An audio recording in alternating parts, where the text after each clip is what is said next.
क्या हो गया था, थोड़ा मैं काम में ऐसा बिजी हो गया था ना, थोड़ा बिजी हो गया था। वो भी सब लोगों के सामने आ जाएगा मैं कौन से काम में बिजी होएगा, वो पता चलेगा आप लोगों को। तो भाई इतने दिन से मैं एग्जाम के चक्कर में बिजी था, फाइनली मेरा एग्जाम खत्म हो गया, बस फेल होना बाकी है। और अब बस इंतजार है रिजल्ट आने का कि कब रिजल्ट आए और बाप लात मार के बोले फेल तो होना ही था जब क्लास ऑनलाइन की हो और एग्जाम साला ऑफलाइन हो जाए। देखो भाई एग्जाम से डर नहीं लगता, डर लगता है तो बस रिजल्ट से लगता है। मैंने भी सोचा फेल तो होना ही है, इसलिए मैंने भी अपने दिल को तसल्ली देने के लिए व्हाट्सएप पे मस्त कैप्शन डाल के स्टेटस डाल दिया, the single seat of paper can not decide my future. उधर से साला एक हरामी दोस्त का रिप्लाई आया, but single seat of back paper form also decide your future with 650 रुपये।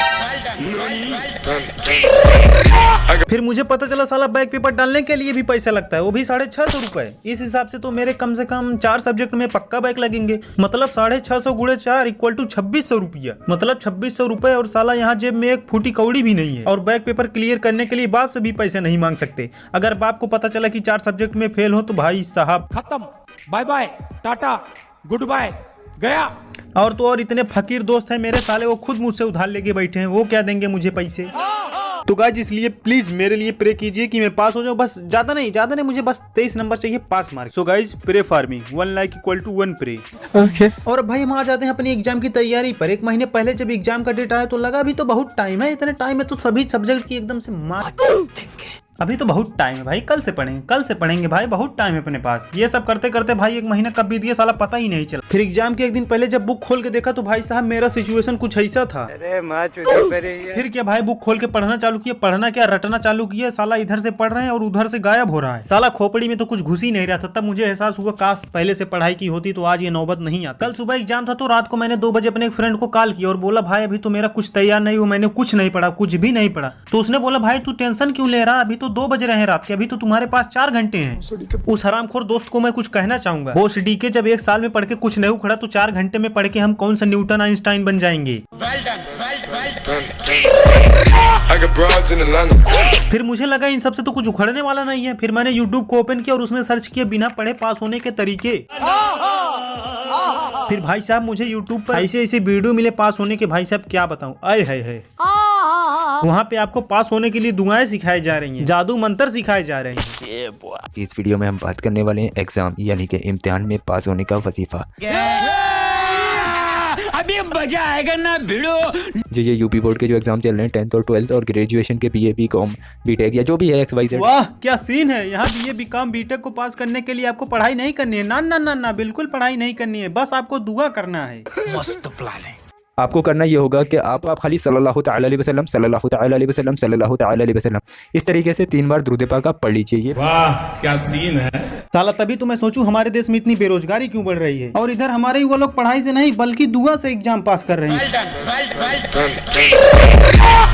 उसके बाद में आपको हर पेज पे आपको ये दुआ जैसे कि आपकी स्क्रीन पे दिखाई जा रही है, नस्रुम मिनल्लाहि व फतहुन करीब, जिस लैंग्वेज में आप आसान समझो उस लैंग्वेज में आप लिख दीजिएगा। माफ कीजिए भाईजान, बुरा मत मानना, इससे आसान तो मैं मैथमेटिक्स के 2-4 फार्मूले याद कर लेता, कम से कम पासिंग मार्क तो मिल जाते।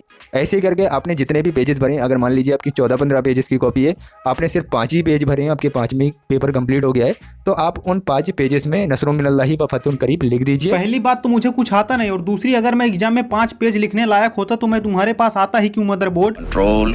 हमारी हालत तो ऐसी है कि हम 1 पेज भी नहीं लिख सकते, हमारे लिए तो दुआ भी काम नहीं करेगा। यही नहीं अभी और सुनिए, ये आपको ऑनलाइन एग्जाम में भी पास करने की दुआएं बताते हैं। तो हम ऑनलाइन के लिए सेम प्रोसेस है, आपको ज़्यादा चेंजेस नहीं करने।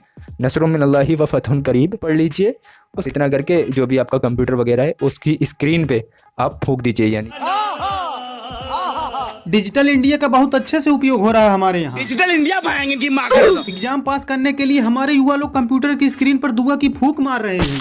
इतने तेजस्वी लोग हैं हमारे पास। ये वही लोग होते हैं जो हकते टाइम कैरियर बनाने के बारे में सोचते हैं और कैरियर बनाते टाइम हक देते हैं।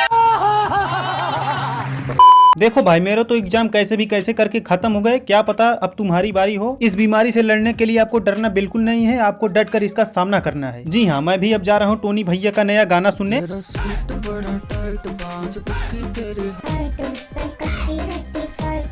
हाँ लौंडा सुधर रहा है, लिरिक्स को दोहराना कम कर दिया है। कीप इट अप टोनी भैया, आप एक दिन जरूर अच्छा सिंगर बनोगे। और हाँ भाई लोग, आप लोगों को एडवांस में हैप्पी होली। तो गाइस अगर आपको ये वीडियो पसंद आया तो लाइक कर देना, चैनल को सब्सक्राइब कर देना और बेल आइकन को भी प्रेस कर देना है। तो आज के लिए है बस इतना ही, तो चलिए खत्म करते हैं।